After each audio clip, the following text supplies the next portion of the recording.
ये जो है पार्ट कितना है, थर्ड है। देखो आयंस दो तरीके का होता है, एक होता है कैटाइन, एक होता है अनायन। ठीक है, यहाँ तक बताए थे। अब चलिए यहाँ पर, अब तुमको क्या यह है, नेम और सिंबल याद रखना है, प्लस इसका चार्ज भी याद रखना है। ठीक है, तो देखो ये सब नेम है, सोडियम पोटेशियम सिल्वर कॉपर, और इधर इधर क्या लिखा हुआ है सबका सिंबल, और चार्ज भी याद रखना है। सिंबल तो याद होगा ही, चार्ज याद रखने का जरूरी है। तो देखो +1 किसके ऊपर है, तो सोडियम के ऊपर, पोटेशियम के ऊपर, सिल्वर के ऊपर, कॉपर के ऊपर। तो इसका ट्रिक है +1 चार्ज को याद रखने का। नाक, NACK, नाक। नाक के ऊपर क्या, +1 चार्ज। सोडियम, ए से क्या है सिल्वर, सी से क्या है कॉपर, के से क्या पोटेशियम। तो नाक के ऊपर कितना चार्ज है, +1। फिर यहाँ पे देखो मैग्नीशियम हो गया, कैल्शियम हो गया, जिंक हो गया, आयरन हो गया, कॉपर हो गया। ठीक है ना, इस सब के ऊपर +2 होता है, कोई ट्रिक नहीं है। क्या होता है इस सब के ऊपर, +2। इस सब के ऊपर क्या होता है, +2। अल्मुनियम हो गया, आयरन हो गया, इसके ऊपर +3 रहता है। ठीक है ना, अल्मुनियम हो गया, आयरन हो गया तो +3। ठीक है ना।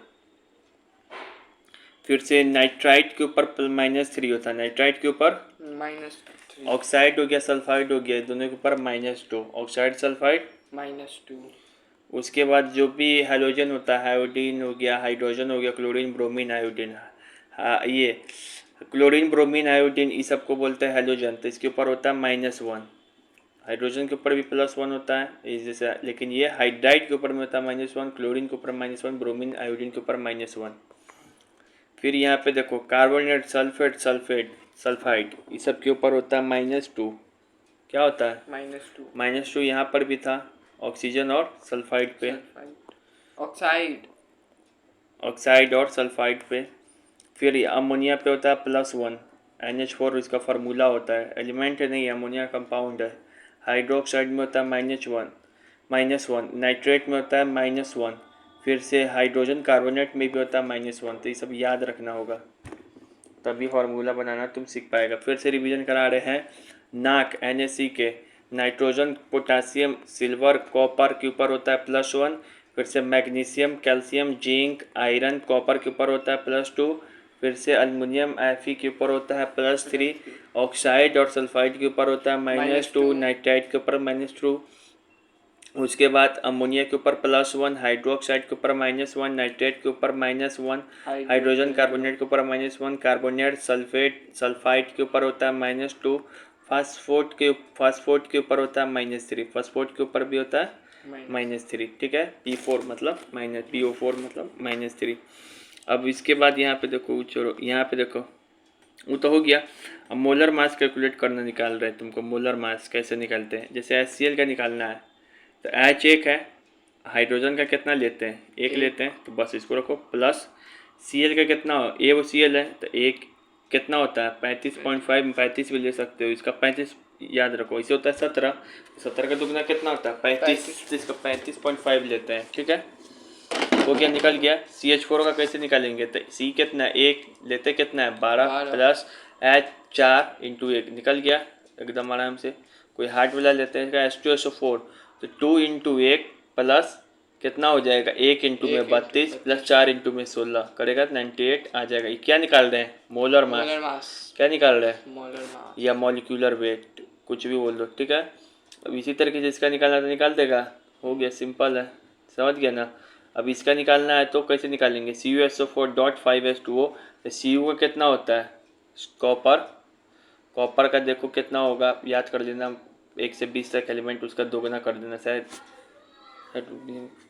कॉपर का 20 होता है शायद, इसका कितना होता है 16, तो 32, इसका क्या हो गया 32 प्लस 4 इंटू में 16। डॉट है ना, तो डॉट का मतलब प्लस करना है, यहाँ पे मल्टीप्लाई होता है डॉट।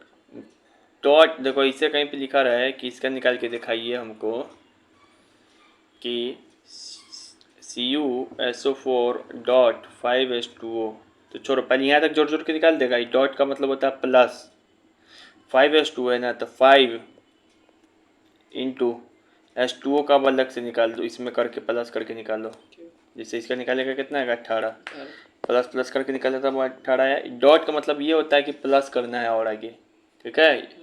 जैसे K2SO4 डॉट 3H2O, तो इसका पहले निकाल देंगे, इसका भी 3H2O तो इसका निकाल देंगे प्लस, डॉट मतलब प्लस, यही बात है, ठीक है। अब ये सब का निकालना है तो घर पे निकालिए अपना, ठीक है।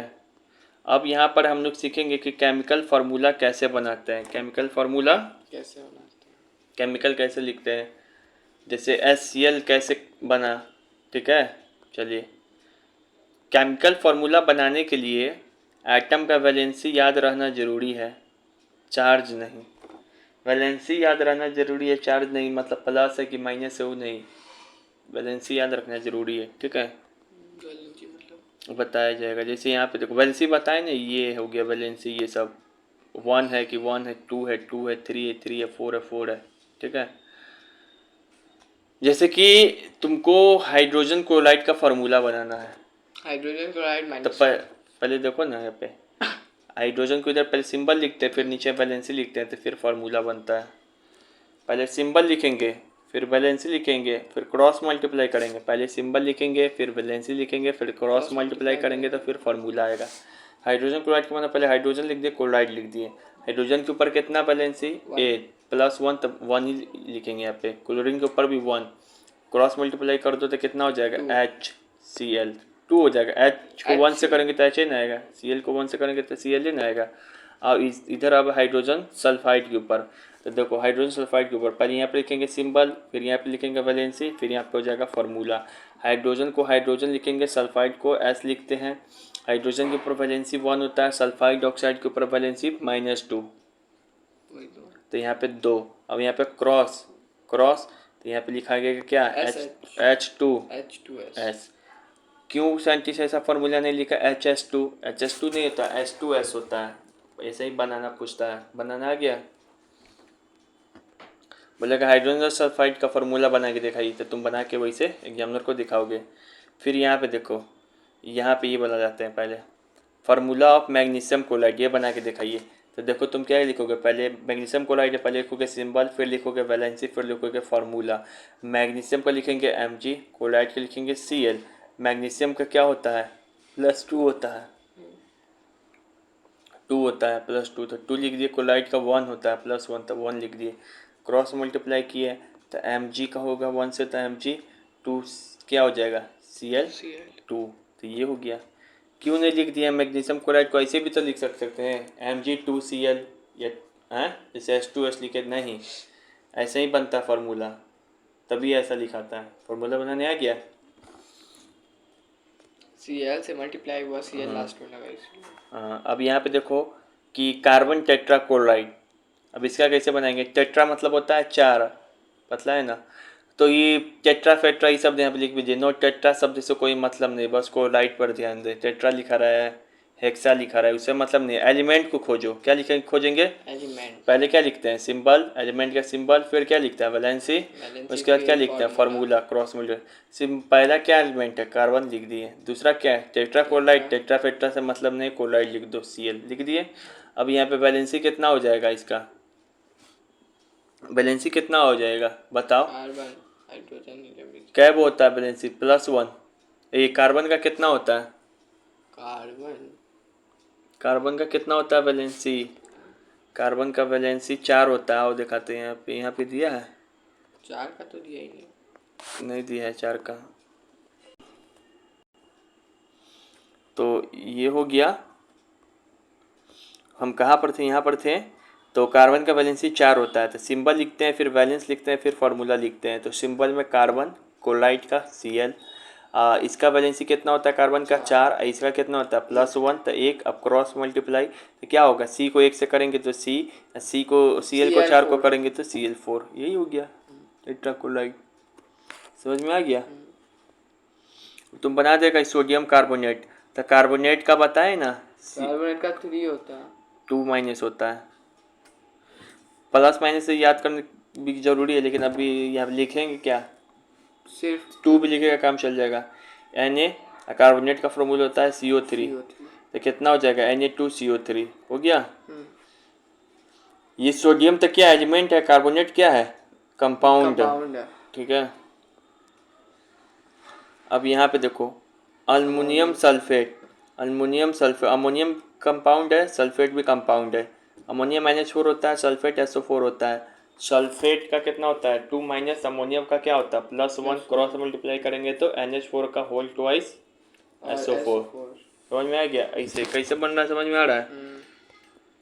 अभी सबको अपने से क्या करना है, मैच घर पे बना के देखना है। जैसे हमको ये वो बता दे रहे सोडियम बाइकार्बोनेट, हमको तो ऐसे याद है सोडियम बाइकार्बोनेट किसको बोलते हैं, सोडियम बाइकार्बोनेट बोलते हैं NaHCO3 को, NaHCO3 को। तुम बना के देखना, ये सब याद करना, ठीक है। Sodium bicarbonate, carbonate, sodium chloride, sodium phosphate, मुंह पर भी याद होना चाहिए। सोडियम फॉस्फेट इसको बोलते हैं Na3PO4, सोडियम कार्बोनेट Na2CO3 को बोलते हैं, सोडियम क्लोराइड NaCl को बोलते हैं, ठीक है। अब यहाँ पर बोल रहा है कि 10 gram of silver nitrate solution is added to 10 gram of sodium chloride solution. मतलब 10 ग्राम सिल्वर नाइट्रेट को हम ऐड कर दे रहे हैं 10 ग्राम सोडियम क्लोराइड के साथ। तो what change in the mass do you expect after the reaction. तो इन दोनों में जब रिएक्शन होगा तो मास में क्या चेंजिंग आएगा, कोई चेंजिंग नहीं आएगा। Law of conservation of mass बताए थे, वो जो जल के भी राख हो हाँ जाएगा, उसमें हाँ भी वही वेट वही होगा। तो कोई चेंज नहीं, see no change in mass, because जो टोटल मास जो रिएक्टेंट का होगा वो अभी भी बाद प्रोडक्ट का होगा। अभी 20 ग्राम हो जाएगा, पहले वो 10 था, दोनों को रिएक्ट कराएं 20 हो गया, तो 20 बाद में भी होगा, पहले भी तौले तो 10-20 ही होगा, ठीक है। सी आंसर होगा, ऐसे फंसाएगा, ठीक है। अब यहाँ पे देखो एलिमेंट एक्स है, अभी देखो कितना बढ़िया क्वेश्चन है। एक एलिमेंट कोई एक्स है, हाँ मान लीजिए एक्स कोई एलिमेंट है जिसका वैलेंसी कितना है 2 है, ठीक है। और एक एलिमेंट वाई है, हाँ मान लिए जिसका वैलेंसी कितना है 3 है। तो अब उसके ऑक्साइड के लिए करेक्ट फार्मूला बताइए। तो इसके ऑक्साइड के लिए करेक्ट फार्मूला बताइए। ऑक्साइड का कितना होता है वैलेंसी 2, ऑक्साइड का कितना होता है 2, ऑक्साइड और सल्फाइड 2। सुनो ये क्वेश्चन बहुत बढ़िया है। चल यहाँ देखो कोई एलिमेंट एक्स है तो इसका वैलेंसी कितना है 2। कोई एलिमेंट वाई है, इसका वैलेंसी कितना है 3। ऑक्साइड मतलब O2 है, O2 मतलब O ही लिखो अभी, ठीक है ना, बताए ना ऑक्साइड बोल रहा है तो O लिखो अभी, ठीक है। ऑक्साइड का वैलेंसी कितना होता है 2 होता है। तब बोल रहा है कि तब इसके ऑक्साइड का फार्मूला बताइए। ऑक्साइड का फार्मूला मतलब जब ये एलिमेंट एक्स इस ऑक्साइड से कंबाइन करेगा ऑक्सीजन से तो इसका ऑक्साइड का फार्मूला क्या होगा। तो यहाँ पे देखो अब इस दोनों में क्रॉस मल्टीप्लाई कर दो कितना आ जाएगा, तो एक्स कट जाएगा, 2 हो तो क्या हो जाएगा तो एक्सो हो जाएगा। और एलिमेंट वाई के साथ अगर ऑक्साइड का फार्मूला बनाए तो Y2O3 देखो यही होगा ऑप्शन गलती लिखा हुआ है इसमें, ठीक है, ये होगा सी। समझ में आया क्या बोल रहा है नहीं, फार्मूला समझ में आया। चलो कॉपी में बताते हैं, तो इसी बताते हैं, हटाओ। एक एलिमेंट एक्स है, इसका वैलेंसी दिया है 2। एक एलिमेंट वाई है, इसका वैलेंसी दिया है 3। अब एक ऑक्साइड है, इन दोनों का ऑक्साइड क्या बोल रहा है सवाल में, कटेगा नहीं ऐसे हट गया। What are the correct formula of their oxide, हाँ ठीक है। चलो ऑक्साइड का बताना है। जैसे एक एलिमेंट एक्स है, इसका वैलेंसी कितना है 3। एक एलिमेंट वाई, इसका वैलेंसी कितना है 2। तब इसके ऑक्साइड के साथ इसका फार्मूला बताना। ऑक्साइड मतलब एक बार इसको ऑक्सीजन के साथ करे तो कोई कंपाउंड बनेगा जो कि ऑक्साइड वाला कंपाउंड होगा, तो उसका फार्मूला बताइए। और ऑक्सीजन को फिर इसके साथ कंपाउंड ऐड करेंगे तो ऑक्साइड बनेगा, एक कंपाउंड बनेगा ऑक्साइड वाला, तो उसका फार्मूला बताइए, ठीक है। तो आइए हम बताए हैं एलिमेंट को पहले ऊपर लिखिए सिंबल, फिर वैलेंसी, फिर फार्मूला। तो सिंबल क्या एक बार एक्स है, एक ओ है। सिंबल क्या एक्स है, एक्स यहाँ पर लिख दिया एक्स एलिमेंट, इसका वैलेंसी कितना है 3। ओ का कितना होता है ऑक्साइड का 2। तो कितना हो जाएगा बताओ तुम्हें X3O3 समझ में आ गया। अब यहाँ पे y रख दिए तो ये y हो गया, X2Y2। तो कट जाएगा एक वाई ओ ना, हाँ। वाई ओ, समझ में आ गया, यही बोल रहा है, ठीक है। अब बोल रहा है कि वाटर मॉलिक्यूल है जो कि कंटेन करता है hydrogen and oxygen in the ratio 1:8। Water molecule में हाइड्रोजन ऑक्सीजन का रेशियो 1:8 में कंबाइन करता है। हाँ, ऐसे भी निकाल के दिखा दे रहे, H2O 2, ये कितना हो जाएगा 16 काटे 1:8। हाँ, बात सही है। क्यों? क्योंकि एक कांस्टेंट प्रोपोर्शन को फॉलो करता है। सही बात है, कांस्टेंट प्रोपोर्शन को फॉलो करता है, कोई भी हम कंपाउंड कांस्टेंट प्रोपोर्शन में ही मिलेगा। तो बोथ एक्सेप्शन और रीजन ट्रू है, दोनों कथन सही है, और कथन कारण का कारण जो है कथन का व्याख्या कर रहा है। फिर यहाँ पे बोला है which of the following statement correctly explains difference between 2O O2 and O3। देखो बोला इस सब में अंतर बताइए, 2O क्या है, O2 क्या है और O3 क्या है। तो 2O देखो रिप्रेजेंट कर रहा है कि दो वो जो ऑक्सीजन का एटम है, ऑक्सीजन का एटम, सिंगल अलग अलग परमाणु एटम मिल जाए तो मॉलिक्यूल, समझ में आ रहा है ना। ये क्या शो कर रहा है तुमको, ऑक्सीजन का मॉलिक्यूल, और ये क्या शो कर रहा है ओजोन का मॉलिक्यूल, ठीक है। ये सिंगल है तो दो सेपरेट नहीं है। देखो 2O represent 2 separate oxygen atom, oxygen का मॉलिक्यूल शो कर रहा है, और ये ओजोन का मॉलिक्यूल अकेले नहीं रहेगा, ठीक है। अब यहाँ पे जो है difference between formula unit mass and molecular mass, इसको याद कर लेंगे, इसको देखा जाएगा बाद में, ठीक है। चलो ऐसे लिख लेना कॉपी में, ठीक है।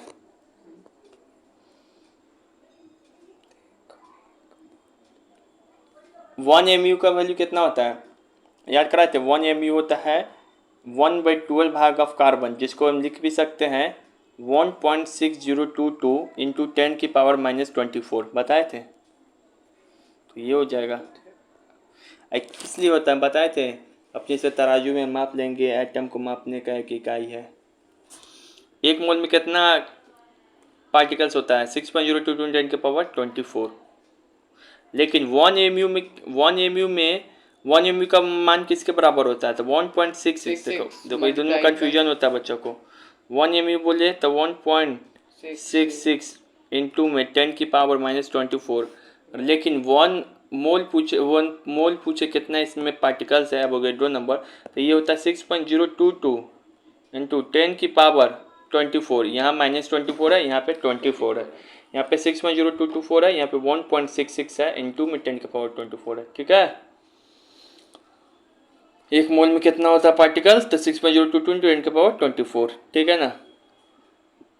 एटॉमिक मास को मेजर करते हैं किस एलिमेंट के इक्विवेलेंट में, बताओ, कार्बन 12, बताया ना। कार्बन 12 का भाग लेते हैं 1/2, नहीं बताए थे, पिज्जा काट के, बोले क्या काट के बताए थे, तरबूज की ये केक। यदि कोई यहाँ पे देखो, if an atom lose an electron what does it become, अगर कोई एटम यानी कि परमाणु अपना इलेक्ट्रॉन खो देता तो क्या बन जाएगा। तो देखो वो तो पता है कि आयन बन जाएगा, लेकिन खो दिया, देखो लेगा तो पॉजिटिव चार्ज, खो दिया तो उसका पॉजिटिव चार्ज आ जाएगा। आज जब कोई चीज़ चार्ज अपने ऊपर ले लेगा तो उसका नेगेटिव चार्ज आ जाएगा। पॉजिटिव चार्ज को बोलते हैं कटायन, और नेगेटिव चार्ज को पॉजिटिव चार्ज को बोलते हैं कटायन, और नेगेटिव चार्ज को बोलते हैं अनायन। तो वो क्या है किया, चार्ज खो दिया तो इसका कौन सा चार्ज आएगा, पॉजिटिव चार्ज। अब पॉजिटिव चार्ज को क्या बोलते हैं, कटायन। तो आंसर हो जाएगा ये। समझ में आ गया कि अभी भी नहीं समझ में आया। अब यहाँ पे देखो, जब किसी यौगिक को बनाते हैं, कंपाउंड बनाते हैं, तो एक धातु मतलब एक मेटल एक नॉन मेटल से मिलकर बनता है, एक धातु एक धातु से मिलकर बनता है। तो मेटल का नाम हमेशा कहाँ लिखाता है, बताए ना सबसे पहले, जैसे NaCl, ये कंपाउंड है तो मेटल का नाम पहले लिखाएगा, Na मेटल है तो इसका नाम पहले लिखाएगा, Cl क्या है नॉन मेटल, इसका नाम बाद में लिखाएगा, ठीक है। अब यहाँ पर है